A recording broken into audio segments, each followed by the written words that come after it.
From the NMSU Department of Journalism and Media Studies in collaboration with KRWG, this is the student-produced News 22, where news matters.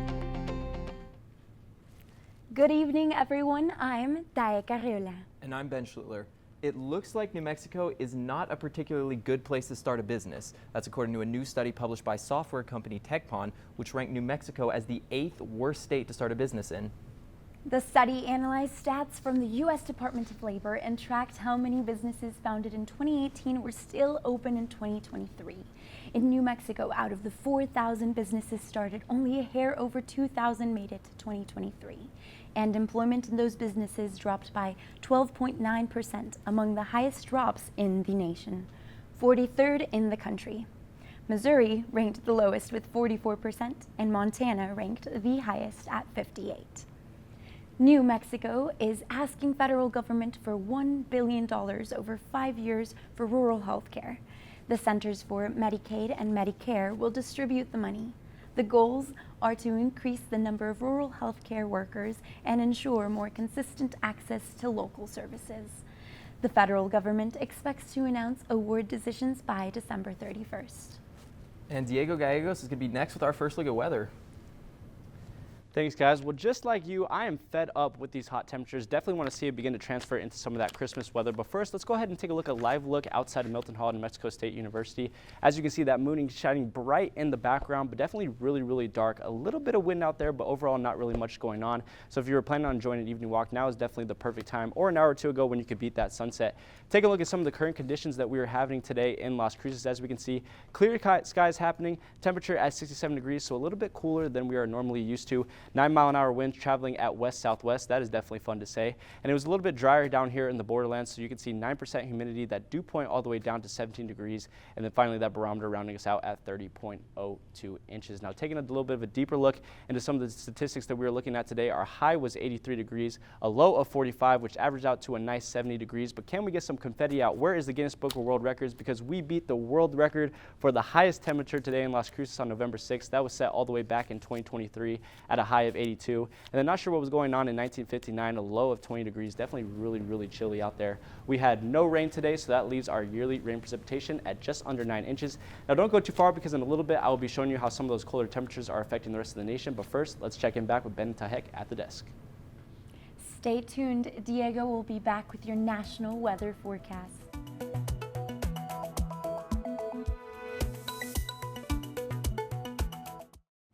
Diego is next with the national weather forecast. Well, thanks for that, guys. Now, as I said earlier in the newscast, there wasn't a lot of moisture going on here in southern New Mexico, but as we saw a little bit in the early morning and even pushing into the afternoon, there was some rain happening in the Midwest. And then as we started to push a little bit further into the late afternoon and even now into the evening, we're going to begin to see that rain pushing farther and farther to the east. You can see Pennsylvania, New York, Vermont up there. Pretty much the whole state of West Virginia is pretty much going to be stuck in a little bit of a rainstorm. Then also to point out, a little bit of snow happening up there in Wyoming and Idaho. Taking a look at the next map that we're going to have for you, we're going to see how some of those wind conditions are affecting some of the temperatures here in the nation. Now, there are a couple of wind advisories happening around Montana, Idaho, and Wyoming. We can see 40-mile-an-hour winds happening in Billings, Montana, 36 in Wyoming. My Denver Broncos are going to defeat the Las Vegas Raiders tonight, and they're going to do it in 30-mile-an-hour winds. Then finally in the borderlands there at 22 miles an hour. And then going for the final map, we're going to see how these winds end up translating to temperatures across the nation. That north definitely hogging that cold. We see 47 degrees up in Seattle, 35 degrees up in Cut Bank, Montana, Bennett, North Dakota, 29 degrees, as well as some rain, so it's definitely going to feel a little bit colder. And then as we begin to filter up into the northeast, you can see Caribou, Maine up there at 26 degrees, Boston, Massachusetts at 33, and even Buffalo, New York down there at 37. And then as we take it down a little bit farther into southern New Mexico, a little bit of a interesting statistic. There's actually going to be a 9-degree difference between both El Paso and Las Cruces tonight. So that 45-minute drive that we actually normally like to take, a little bit different. But don't go too far. I'll be a little bit back in a couple of moments for your current temperatures here in the land of enchantment. But first, let's take a quick break.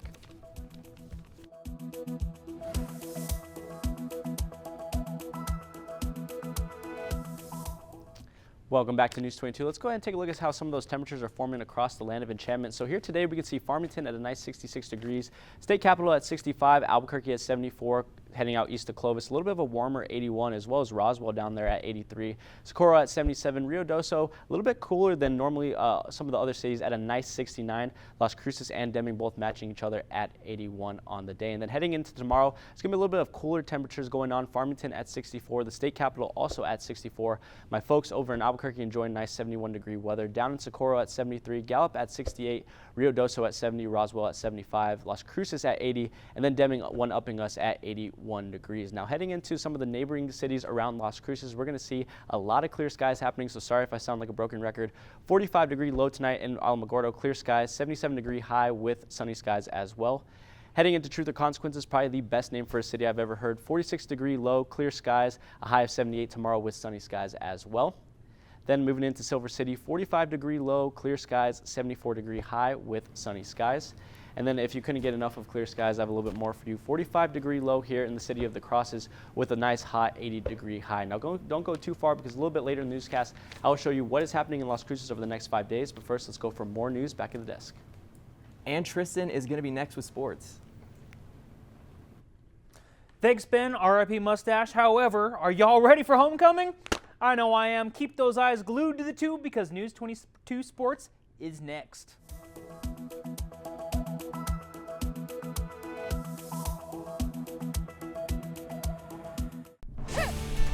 This is KRWG-TV News 22 Sports. For the win! He got it! Welcome back. I'm Tristan Tomez, and let's talk sports. It's that time again. Get those grills ready, fill those coolers, and get that Aggie swag out, because NMSU homecoming is this Saturday. The Aggies will be giving Kennesaw State a warm welcome, and by warm welcome, I mean the Aggies are looking to hand the Owls their first loss in conference play this season. Although currently the odds look in favor of the Owls, whose conference 4-0 outweigh the Aggies' conference 1-4. However, NMSU is chasing their 4th home victory of the season. You can catch that game at 2 p.m. over at Aggie Memorial Stadium or on ESPN+. Speaking of football, NMSU football is enjoying their very expensive new locker room. For years, the football team says they haven't had a good place to change into their uniforms and prepare for a game. But now they have a new facility that is helping their morale and maybe even helping them win some games. Aleko Darko has the story.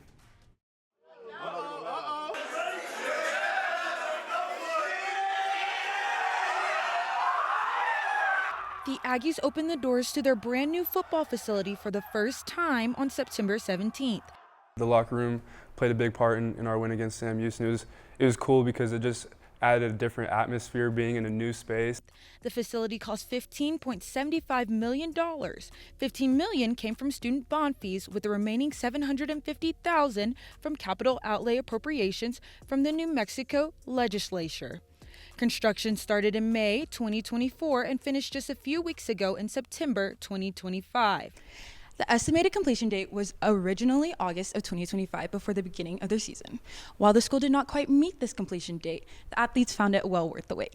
We got meeting rooms, so all of our position meetings are held in those rooms, which are really nice because it's like these big TVs in these position rooms that we get to watch film on, and so that's a cool experience. And then also the athletic training room, which is also a really nice facility too, because they got a lot of space. And there's an equipment room and even a barber chair where players can get their haircuts. It means a lot, just providing these young men with a top-notch facility, something they can be really proud of. Sanchez says they haven't shown a recruit the locker room for 4 years, but he's anxious to show it off now. Be able to walk through the facility, have their parents see that it's first class, that they're going to be in an unbelievable environment, educationally and athletically. I think it's going to be a game changer for us. Alan Ortiz says this project shows the community and university support for the program. We got a nice locker room now, kind of put us on the map so that recruits and some of these boosters can help us out, And the volleyball season is coming to a close, and the Aggies are on the road to Alabama to play the Jacksonville State Gamecocks in 2 contests. The Aggies are up with a league record of 7-5. Awesome. The first contest started at 5 p.m. today, but you can catch the second tomorrow at 1 p.m. on ESPN. Now let's paddle on over to swimming, because the Aggies are on their way to Flagstaff, Arizona. There they'll compete against Northern Arizona tomorrow at 1 p.m. before going off to take on Grand Canyon on Saturday at 11 a.m. You can get the dive results at divemeets.com. Now, that's all for sports tonight. Join us for more sports action next week.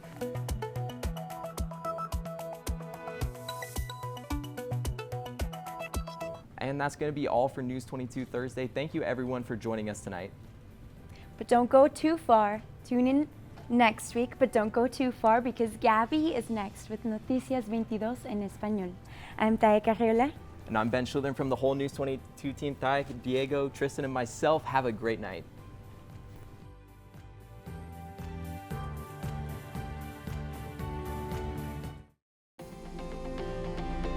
This news brief en español is brought to you by Noticias 22, la información más completa de Nuevo México, El Paso y la frontera. Noticias 22. Buenas tardes, yo soy Gabriela Muela y estás viendo Noticias 22. Solo el 44% de los negocios en Nuevo México sobreviven sus primeros 5 años. Acordando a un estudio publicado por la compañía de software Tecon, en cual clasificó a Nuevo México como el 8º peor estado para empezar un negocio. El estudio analizó el estatus en el Departamento Laboral de los Estados Unidos y rastrearon 4,000 negocios fundados en 2018. Las estadísticas dicen que 4,000 negocios, solo 2,000 sobrevivieron hace 2 años, en cual el manejo de negocios bajó el 12.9%. Es una de las peores caídas de la nación. Missouri calificó en los 2 más bajos, con 44%, y Montana calificó en lo más alto, con 58%. Nuevo México está pidiendo al gobierno federal $1 billón durante 5 años para tener recursos médicos en áreas rurales. Los centros para Medicaid y Medicare distribuirán el dinero en la meta de los números de los trabajadores para que aumenten y asegurarse que sea constante el acceso a los servicios. El gobierno federal esperará el anuncio a la decisión en los fines de diciembre. Esto es todo por hoy. Recuerden vernos en la siguiente semana y recuerden seguirnos en nuestras redes sociales, Facebook, Instagram y Twitter. Esto es todo por hoy. Muchísimas gracias.